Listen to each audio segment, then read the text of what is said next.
Golden State Media Concepts bring you Book Review Podcast, a haven for bookworms of all ages and the widest genres, from mystery to memoirs, romance to comedy, fantasy to sci-fi. If you love to read, this is a podcast for you. It's the Golden State Media Concepts Book Review Podcast.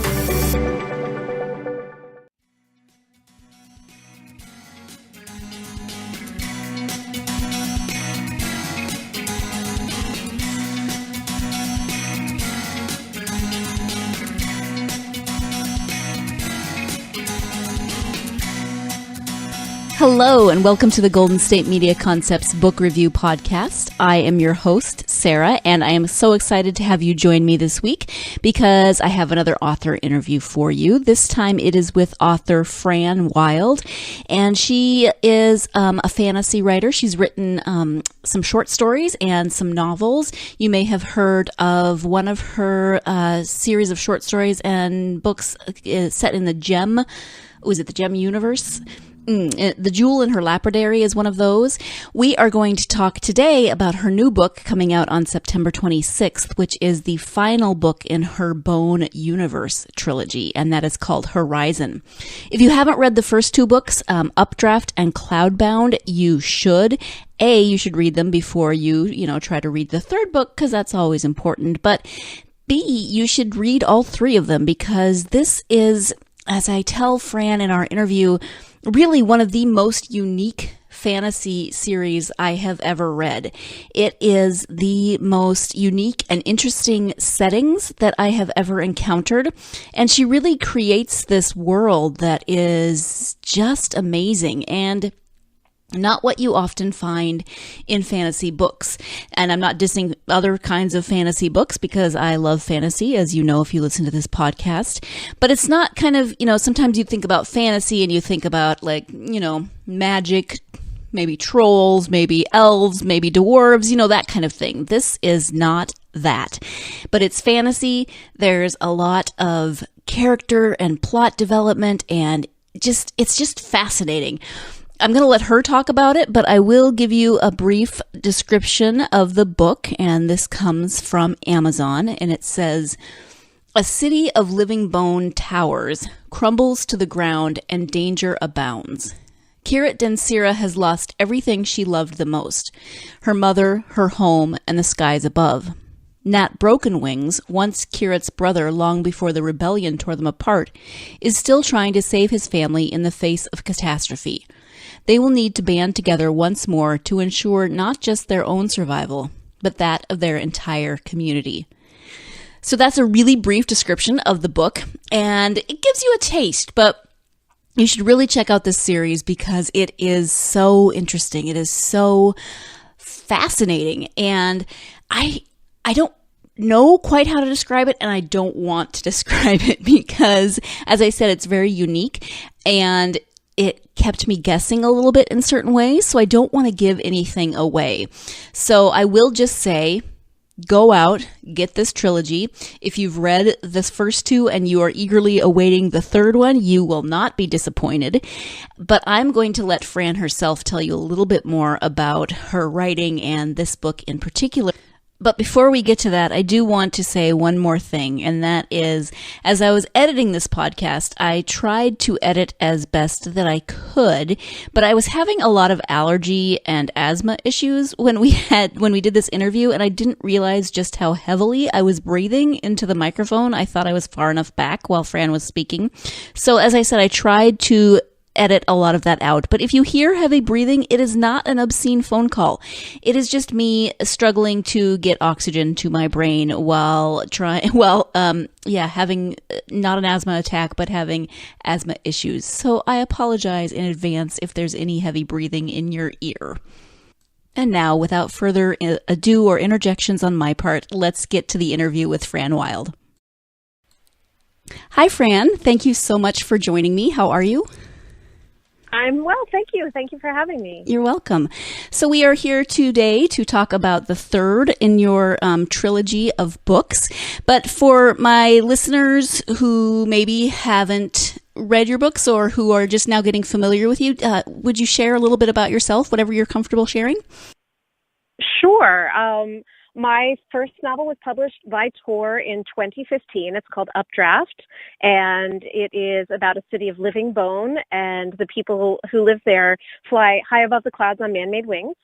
There are also monsters. I've talked a little bit about the monsters in places like the Washington Post and on any number of blog posts, and you can find that on my website, which is franwilde.net. The next two books that came out in the series came out in 2016 and now in 2017, and they're called Cloudbound, which is narrated by a different person within the city. And then Horizon is the third and final book, and that's narrated by several different people for a variety of very, very good reasons. I also write in the Gem universe, which the Updraft, Cloudbound, and Horizon are in the Bone universe. The Gem universe is The Jewel and Her Lapidary and some short stories, but soon there will be 2 more novellas coming out from thorugh.com. And I have some exciting stuff happening that I can't talk about yet. Okay. Ooh, good. A teaser. We love that. So we're going to talk about the trilogy and the new book in just a minute, but let's talk a little bit about your writing. When did you begin writing? Sure. Is it something that you've always wanted to do? I've always written. I was a poet for a very, very long time. I have an MFA in poetry from a school called Warren Wilson College in North Carolina, and I love poetry, but I was always sort of a stealth fiction writer, and especially a stealth science fiction and fantasy writer. So I did a lot of reading and a lot of very quiet story starts, but I never really finished anything as fiction-wise until about 2011. And or 2010 maybe. I finished my first short story in 2010, and I started miraculously after finishing stories that suddenly you're able to sell stories.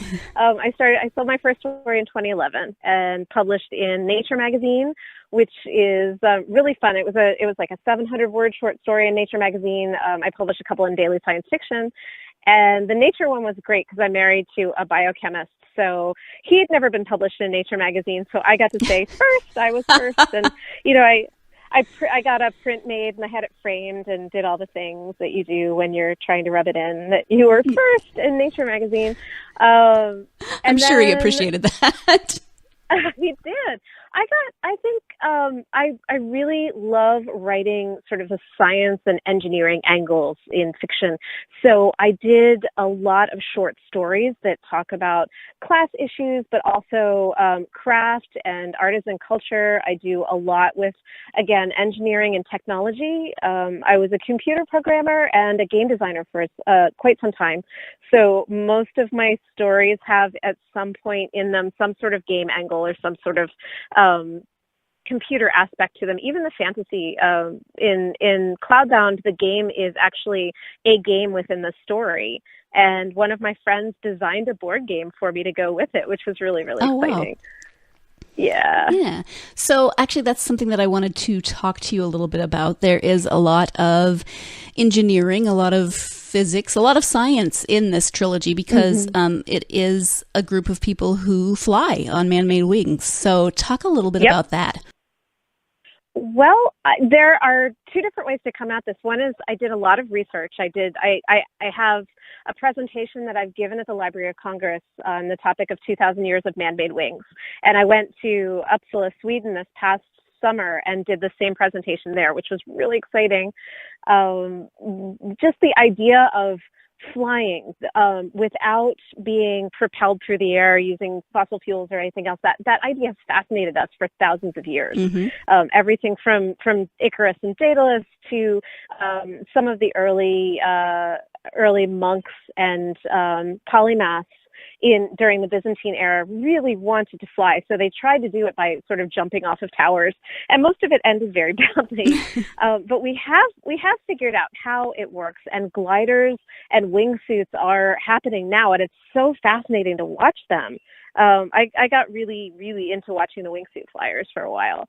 And so when I was ready to start writing the flight scenes, I actually got into a wind tunnel where where West Point's skydiving team trains, and I got to do some wind tunnel maneuvers in there so that I would understand what it felt like and the physics and everything.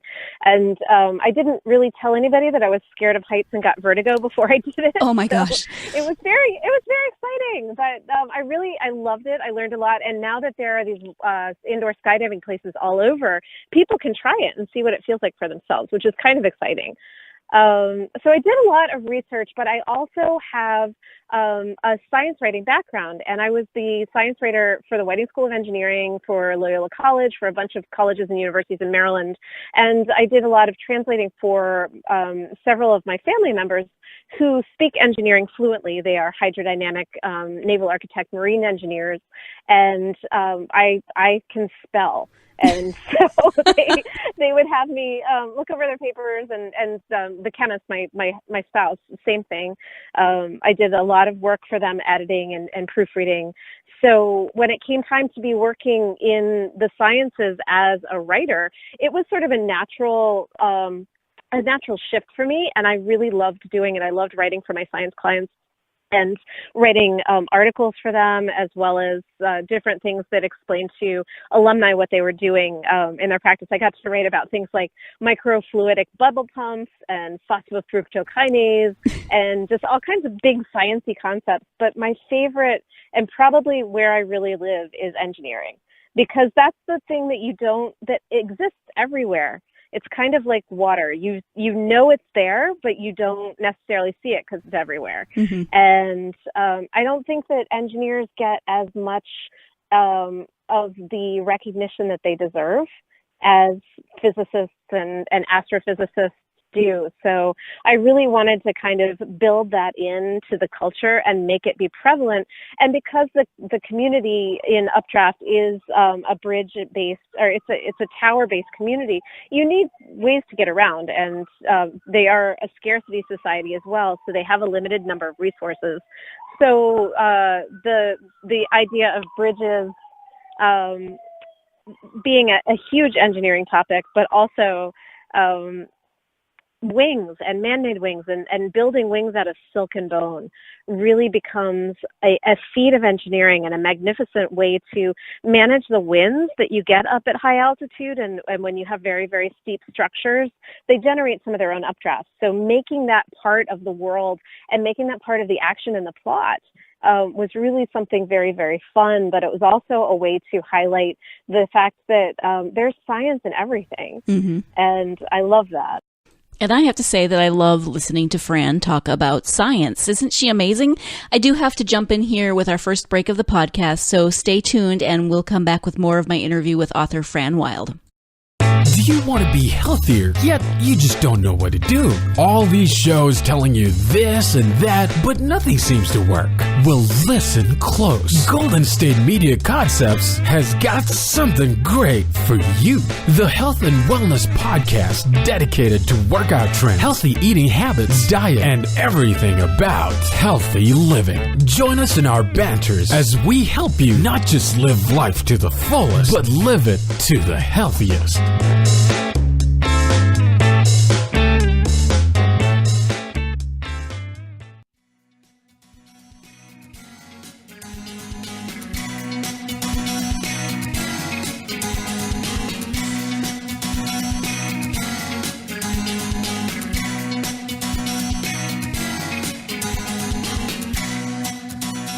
So if you were in this series, I would imagine you would be in Artifacts.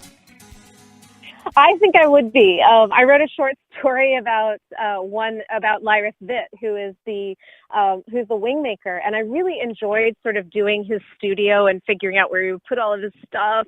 But I think probably I would be one of the artifactists who goes to invent new things mm-hmm. and figure out how stuff works, and then sort of lets everybody else handle it from there.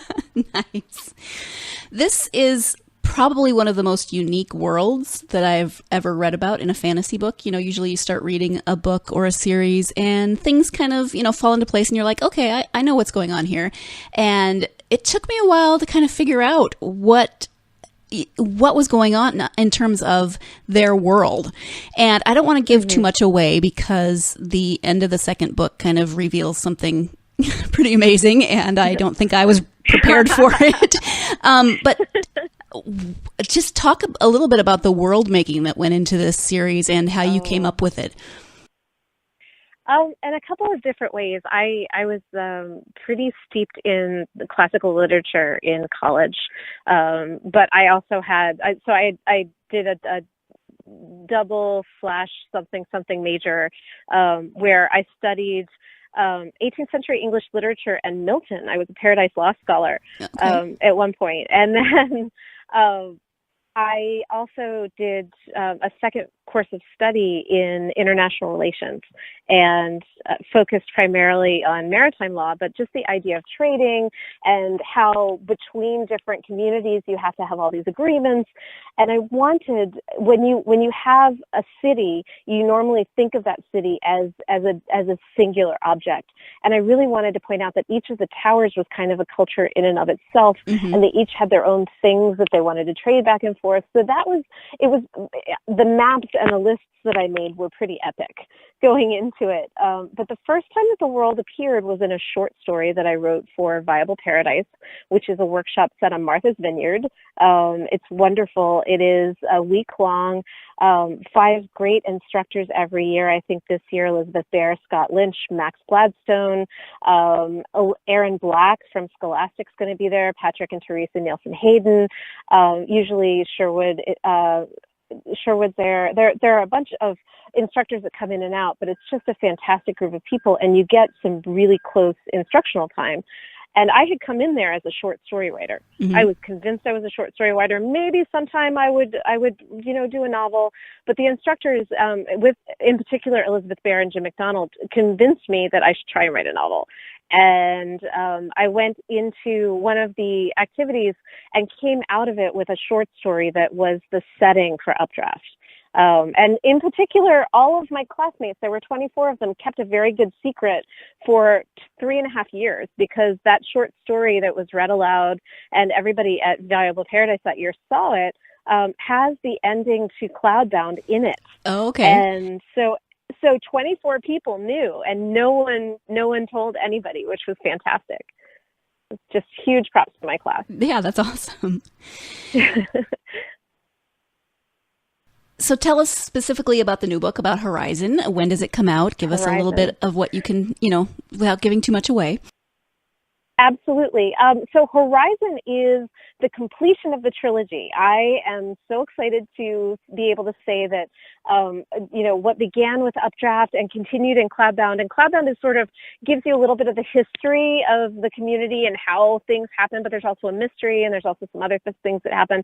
But Horizon is really the culmination of a lot of thematic threads, as well as its own adventure in my mind. And because of the way that Cloudbound leaves things, it has to be told from 3 different perspectives. It really cannot be told any other way. And so the thing that with Updraft Updraft is a book about voice. It's a book about finding your voice. It's a book about who gets to speak and who gets to be heard. It is about the voice of a community. And Cloudbound is really about leadership and about learning to lead and who gets to lead and who doesn't and who should lead and who shouldn't. And Horizon, for me especially, is a book about community. And it's a book about what happens when a community breaks down, but also about rebuilding community and what's really important when that happens. And so to have multiple voices speaking out their beliefs and interacting with each other, but also working very hard to preserve different aspects of the community and strengthen it, was really one of the biggest challenges, and also I think one of my favorite things about the book. At the same time, they're still, as usual for me, running for their lives, and things happen, and lots and lots and lots of stuff goes very, very deeply wrong, and they have to recover from that. And there are familiar faces coming back. Anybody who is a huge fan of Updraft will be very glad to hear that one of your favorites is back. More than one of your favorites, but definitely one of your favorites, Cloudbound 2. And I don't want to spoil anything, but there's a theme in Updraft and Cloudbound that has to do with singing. In Updraft, singing is something that you memorize. It's something that is done by rote that is used to control people. And in Cloudbound, they sort of start messing with the songs and experimenting and playing and adding new lines and twisting meanings a little bit. In Horizon, they're really writing new songs. And they're writing new songs that add to the community and also help people and really sort of fight for what they think is right. And I think that progression of memory and meaning into a new sense of a way to weave community together is part of, for me, what makes Horizon one of my favorites.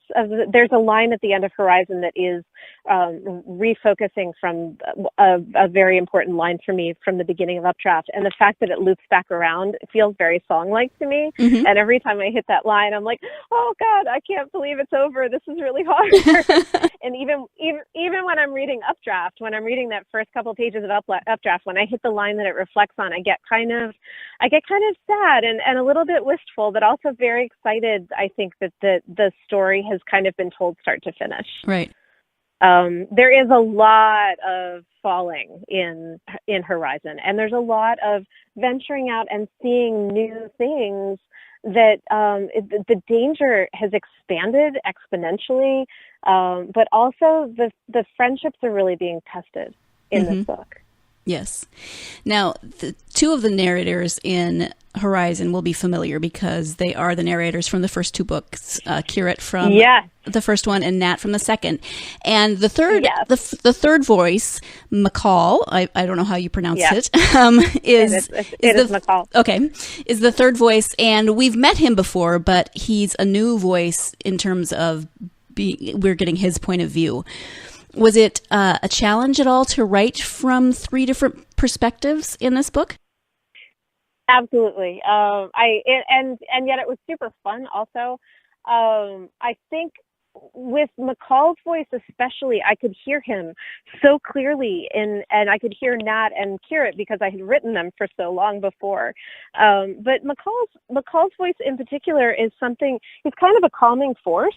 And you don't have that with Nat or Kirit ever. No. So getting that sort of calm, sort of magistral perspective into the book at a time when everything is kind of starting to really crumble and fall apart was really huge. It changed the entire aspect of that book. And he's such a compelling character because he really is caught between all of the different politics and all of the different aspects of the world.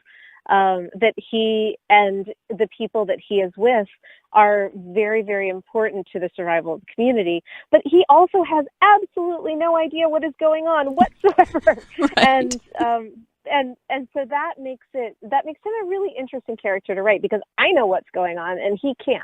Right. So it was fun. When I sat down to write them, I sort of outlined the whole book. I sketched it in and I wrote it the first time. And then I set that aside and sort of knowing where I wanted everybody to get, I wrote each character's narrative arc separately. So I spent 30,000 words writing McCall's story. And then I spent 30,000 words writing Kirit's story. And then I spent 30,000 words writing Nat's story and making sure all their voices were singular and identifiable and that really, really were true to the original. And that was something that each draft that I went through with my editor, Miriam Weinberg, and also with my agent, Barry Goldblatt, we talked very much about making sure that those voices were standalones and really stood out, but that they all balanced each other, which is a huge thing when you're trying to write multiple POVs. And then when I was pretty satisfied, I started to weave them together and give them a way to tell the story that wasn't ever, I didn't want it to repeat. I didn't want anything to go back and say, meanwhile, back at the ranch. But at the same time, I really wanted that it to sort of be three separate parts of the same song, so that you got the idea that they were working towards a similar end, although maybe they didn't really realize it at the time. And I really wanted it to be characters that you felt you knew very well, instead of risking writing three POVs that were actually one voice. So I think that was the greatest craft challenge this time through, and it was also probably the most fun for me. I'm sneaking in here with one more break. This is our second break of the podcast, but stay tuned and we will be right back with more Fran Wilde. Tired of searching the vast jungle of podcasts? Now listen close and hear this out. There's a podcast network that covers just about everything that you've been searching. Hey! The Golden State Media Concepts Podcast Network is here. Nothing less than a podcast bliss with endless hours of podcast coverage. From news, sports, music, fashion, cooking, entertainment, fantasy, football, and so much more. So stop lurking around and go straight out to the Golden State Media Concepts Podcast Network. Guaranteed to fill that podcast itch. Whatever it may be. Visit us at www.gsmcpodcast.com. Follow us on Facebook and Twitter, and download us on iTunes, SoundCloud, and Google Play.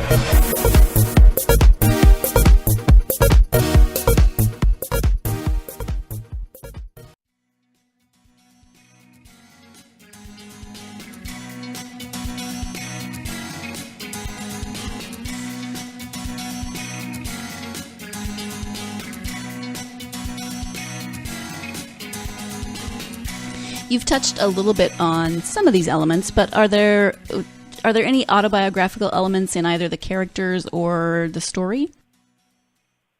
I think probably Nat's fear of falling is probably mine too. Sure. And there is a point in Updraft where Kira screams for so long, and she's up so high that she sort of loses her breath and goes hypoxic, and everything starts to close in on her as she starts to pass out. And it's similar in a way to what happens sometimes when I get migraines and I get other things. So I think that's part of it. But definitely there is one character that in both Cloudbound and Horizon who his name is John, and he is the artifact. So I think you're reading me pretty well, actually. But he has a version for that world of something that is very close to adult onset scoliosis. His spine is twisting, and you have to be straight in order to fly. So he's sort of already at sort of on the margins of society, even though he's one of the most brilliant artifacts that they have. Things have happened with him because of this. The society has viewed him in different ways because of this, but he's also been engineering his sort of own way out. He's made himself a brace that can sort of keep him upright in a way and can keep him comfortable, even as his spine is starting to twist and collapse in, so that his, it's harder to breathe. It's definitely harder to walk, that sort of stuff. I've had spinal and structural issues since I was a baby, and the back brace thing definitely resonates with me. I had one for a bunch of junior high and high school, and the echoes of that still are with me, as well as some other stuff that's going on. So I think with John's character, that one I definitely know in and out. But I also tried to write throughout all three books characters with different disabilities, different family connections. I wanted to write a really complicated family structure where everybody had, younger siblings and older relatives and people that they were looking out for, as well as people that they weren't really sure, had any value to the community, just to look at that multi-generational aspect as well, because I think that's really important. Yeah, and so there's biological family, but then there's also, your family in whatever tower you live in. So you've got those relationships that aren't necessarily biological, but are still just as important. Yes, and there's also a family of choice. Just with a flying community where there is a lot of gravity problems. That's a technical term. There's an advantage to having more family or more connected people than you would normally have. So I think that there are a lot of people in the books that are making sort of bigger extended families of choice as well. Mm-hmm.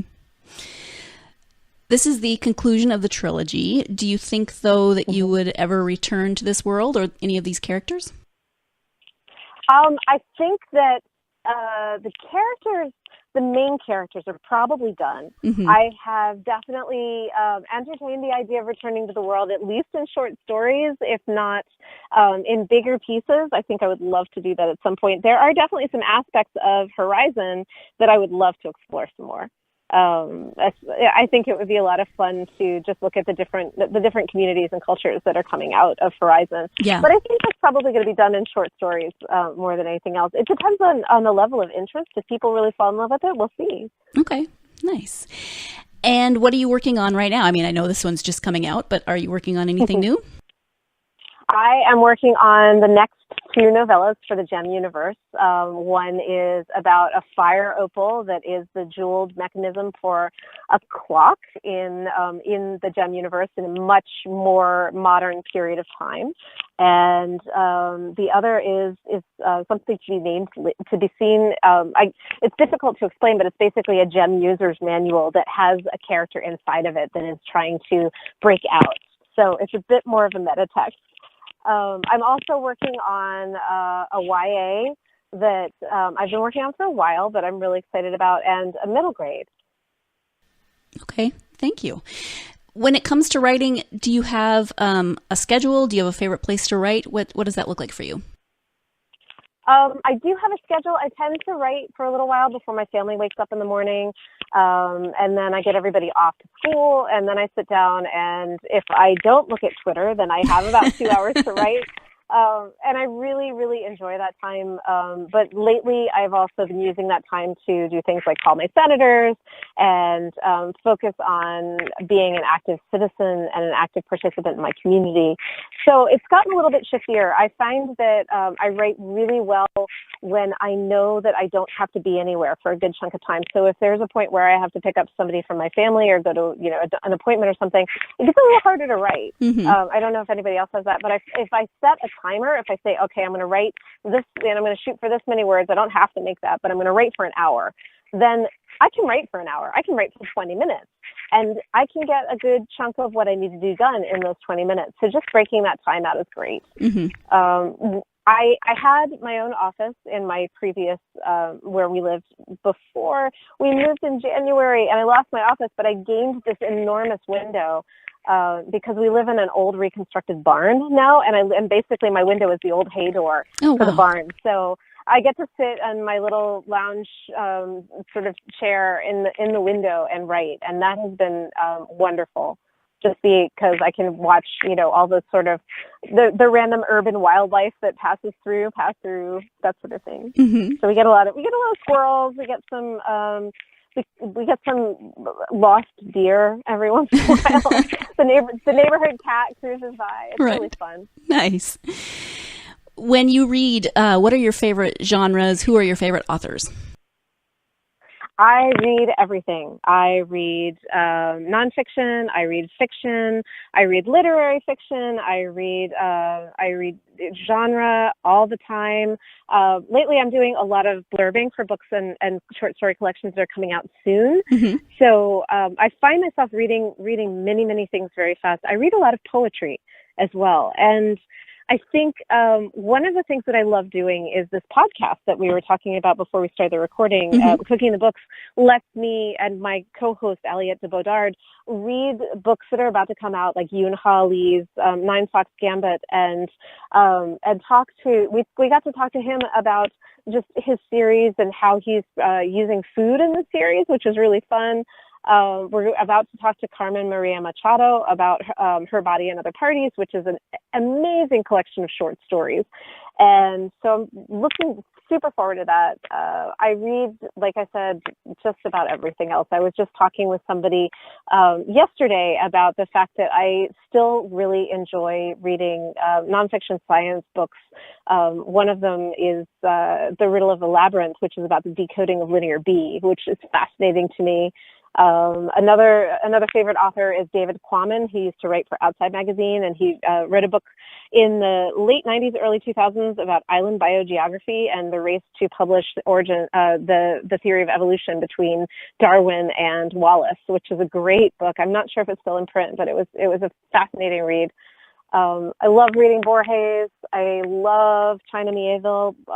His especially Embassy Town is one of my favorites, but his short story collection, Looking for Jake, is where I met him, and there are still some stories in there that I just absolutely adore. Nora Jemisin, N.K. Jemisin, Anne Leckie, Corinne Vivas.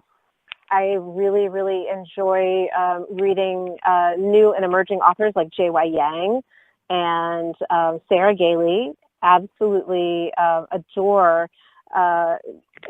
Kate Elliott, as well as Kate Milford, who wrote one of my favorite boat books last year, The Left-Handed Fate. Her follow-up to that is the second in the Green Glass House series, The Ghost of Green Glass House, and that's coming out very soon. And I could just keep going, but I want to mention Kat Howard has An Unkindness of Magicians that comes out the same day as Horizon, and Anne Leckie's Provenance comes out the same day as well. And all of these books are so great. Kat Howard is this magical writer, and she and I have just written a short story that will be in the Barnes & Noble log shortly. So I'm very excited about that. I think that in addition, I am really, really looking forward to seeing what the next couple of years bring as far as new and emerging voices. Theodora Goss, who wrote an extraordinary book called The Strange Case of the Alchemist's Daughter, has the sequel coming out next year. And this, if you look at the cover of The Strange Case of the Alchemist's Daughter, it looks like The Poisoner's Handbook and Jane Steele kind of got together and had a little book baby. And that's really what it is on the inside. It's this amazing, amazing book. And so I'm really excited about the sequel to that. Excellent. So I gave you like a huge library of things. No, that's also, awesome. I love it. I read a lot of, yeah. I love Neruda. I love Neil Stephenson. Despite everything, I think there is a huge range of authors that I just adore reading. So it's a tough question. I know. It's like asking you to choose your favorite child. It pretty much is. What else would you like people to know? Specifically, I guess, before we get to that, where can people find you? You've mentioned your website, but just give us the rundown of where people can find you on the internet, on social media, your podcast name again, etc. Sure. So franwilde.net, FRANWILDE.net, and I am Fran_Wilde at Twitter. I'm much, much funnier on Twitter. I am on Instagram as Fran_Wilde, and I'm on Facebook as Fran Wilde Writes. If you are in the Philadelphia, Delaware, and New Jersey area, I will be at Barnes & Noble Rittenhouse Square on September 26th at 7 o'clock with Chuck Wendig to launch Horizon. After that, I'll be on Reddit AMA on the 28th, and I will be at Capclave. I'll be at Fall for the Book in Northern Virginia on the 14th of October. On the 15th of October, I'll be in San Diego with Kevin Hearn. We're doing a ticketed event out there. You can go to Kevin Hearn's website and learn all about it. I will be on the 18th. On the 17th, I will be in San Francisco. On the 18th, I will be in Portland, Oregon. And on the 19th, I will be in Seattle. And all three of those events are with Kevin Hearn and Chuck Wendig, so it should be plenty funny. Last but not least, I will be at Fountain Books in Richmond, Virginia on this leg of the tour. There are a couple of other things that are going to be added in shortly, but the Fountain Books event is Sunday, October 22nd, I believe, at 2 o'clock. So hopefully a lot of Southern Virginia will come out to see that because I've got a lot of friends there, and I'm teaching at University of Richmond just following up after that. So I'm looking forward to that. Perfect. Thank you. Is there anything else that we haven't covered that you would like to talk about? If you love books that you read, definitely don't forget to review them, recommend them, send them to your friends, come out to events and support the authors that you love. It makes a huge difference. And it really, I'm not just talking about myself, I'm talking about everybody that you love to read. It really, really does matter. Okay. Thank you so much. I really, really appreciate you taking the time out of your day to sit down and talk with me about your trilogy and your new book, Horizon. Yes. Thank you so much for having me. This has been an absolute pleasure, and I really, really appreciate all the work that you put into this. Oh, you're welcome. Enjoy the rest of your day. Okay. Goodbye. Thanks. Bye. Once again, I want to thank my guest, author Fran Wilde, for taking the time out of her day to speak with me. I want to encourage you to go out and get Horizon if you have read the first two. If you haven't read the first two, what are you waiting for? Go get Updraft and Cloudbound and read the whole series. And again, it's so fun. It's so unique. I do not want to give anything away. I want you to be just as surprised as I was by certain plot elements and things that she comes up with. I also want to say she is so much fun to talk to. I hope you had as much fun listening to her as I had talking to her. And I would love, if it were possible, to just wander around in her brain for the day. Just take a day and wander around Fran's brain because, wow, what a fascinating place, right? So thank you again, Fran, for taking the time to speak with me about your book. I really appreciate it. And thank you, listeners, for taking the time again to listen to me. Thank you so much for tuning in. I hope you will join me again next week. I'm excited. I have another author interview. I have so many author interviews lined up right now, and I am loving every moment of it. But next week, I will be speaking with Kelly Garrett, author of Hollywood Homicide. So we've got a slightly different genre from today's interview. As always, you can find all of our podcasts at www.gsmcpodcast.com. You can download us on iTunes, SoundCloud, Stitcher, any app that you use for your mobile device, really. And you can follow us on social media. Please come follow us on social media. We would love to hear from you. I don't know why I'm saying we. We as in all of the podcast hosts. But I would love to hear from you on the Book Review Podcast. You can find me on Facebook, Twitter, Tumblr, and Instagram, GSMC Book Review. As always, thank you so much for joining me. Join me again next week when I'm speaking with Kelly Garrett about her book, Hollywood Homicide. In the meantime, as always, go out and get yourself lost in a good book. Thank you. You've been listening to the Golden State Media Concepts Book Review Podcast, part of the Golden State Media Concepts Podcast Network. You can find this show and others like it at www.gsmcpodcast.com. Download our podcast on iTunes, Stitcher, SoundCloud, and Google Play. Just type in GSMC to find all the shows from the Golden State Media Concepts Podcast Network, from movies to music, from sports to entertainment, and even weird news. You can also follow us on Twitter and on Facebook. Thank you, and we hope you have enjoyed today's program.